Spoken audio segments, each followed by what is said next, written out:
Welcome back. This is Bob, better known as BAR549 on DoTalk.com. If you've not been on DoTalk.com, I highly recommend you get on there.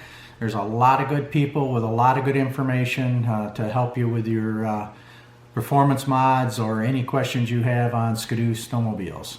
Now, my first two videos on the Edrive 2, I left out a few things by accident and also on purpose. I didn't have some of the pieces that I wanted to show you for some comparisons. Now that I have those, I've created this video to do that. So I want to share with you some different ramps that can be used. Also some things when you do change from the rollers to the slides that will prevent you from getting into trouble. So I'm going to move the camera to get a close-up so we can talk about these items.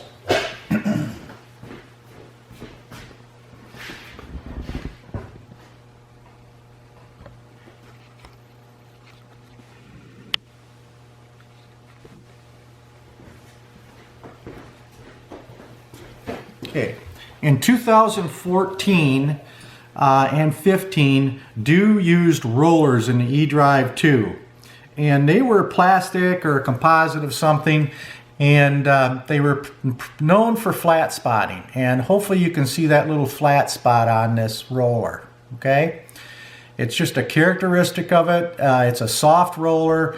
When they flat spot, you start to lose consistency on the clutch, and so I highly recommend you replace those with the hex slides, and that's a running production change. In 2016, they came out with the hex.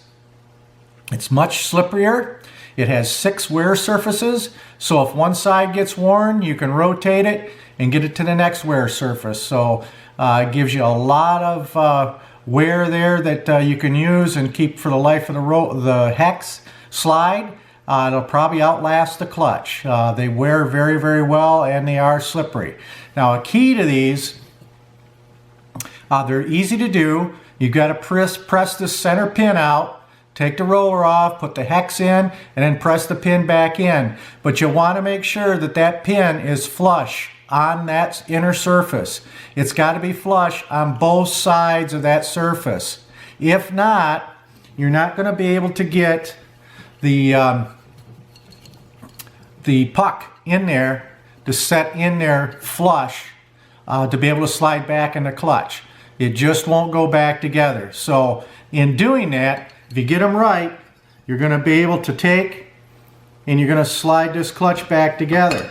Now, I don't have all the buttons in this, but if you don't have them pushed in all the way, you're not going to be able to get this together. It just will not. So that's key to having those pins flush with that inner surface. Okay? Now, Dew has several different arms, but we're only going to talk about a couple of them. We have the 749 arm. They've got numbers on both sides. Okay? But I'm just talking about the 3-digit. The 749 arm, which came out in 2016, and then they've got the 735 arm, which was out in 14 and 15. Okay?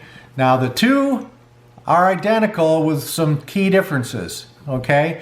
They're the same weight, same ramp angle, same dimensions, with the only exception that the 214 and 15 have this little hump on the end of it. Okay? So those can be ground off, which you want to do to match the 249, and then you can grind the tip like we did on the 249 to get the weight that you want for that ramp. So no need, if you don't have the 249 ramps, you can get this, if you have the 735s, you can grind that off the top or grind the tip and get your weight and still work just like the 249 ramp. Okay? These are 33 bucks a piece, so if you have one of those two ramps, you're in good shape. Now, I have used these ramps in my in some of my clutch kits. I no longer use them due to the fact that I can't get them at a good price. Okay, they're the same ramp angle. They do have the little hump, which is fine. They have that little hump on there, and then what they do have is 3 machine pockets in here that you can add magnets to. Now the magnets are very strong, and I've already got one in the bottom, okay? I'm going to put one in the middle here. It's just that simple. They stay in, they won't come out. You can pop them out if you want, but for running they stay right in there. Now for on my clutch setup, if you have my setup, put one in the bottom. That will give you the 7,800 to 8,000 RPM run. If you want something a little stronger on the bottom end, a little more kick on the bottom end with the same RPM, you can add another weight in the bottom. They'll each hold 2 weights apiece. Now if you want something to bring the RPM down a little bit, you want to be in a 74, 7,600 RPM, for whatever reason you want to run that, you can take and have 1 weight in the bottom, 1 weight in the middle, and it works very well, okay? Just another ramp option out there, but these are very expensive. That's why I no longer use them. I sold my last couple kits this season. All right. So in saying that, also, I recommend the Gates belt. It's part number 49C4266. That's 49C4266. It's a carbon fiber belt by Gates, C&T Power Sports, which is a sponsor on Do Talk.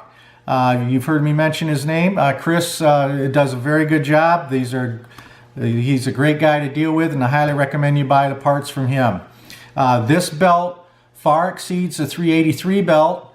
The 383 belt works great, but if you really start running it hard in the trails, in off trail, you're going to get some slippage when it gets hot. It's just too hard of a belt. This belt's a little softer, it's very consistent and works very well. You will see about a 200 RPM drop depending on the conditions, but it will be as fast, if not faster, than the 383 belt, and wears very well. And the nice thing about it, it's a few dollars less than the Do belt, okay? But a very, very good belt. I'm going to bring the camera back up and talk about a couple other things real quick.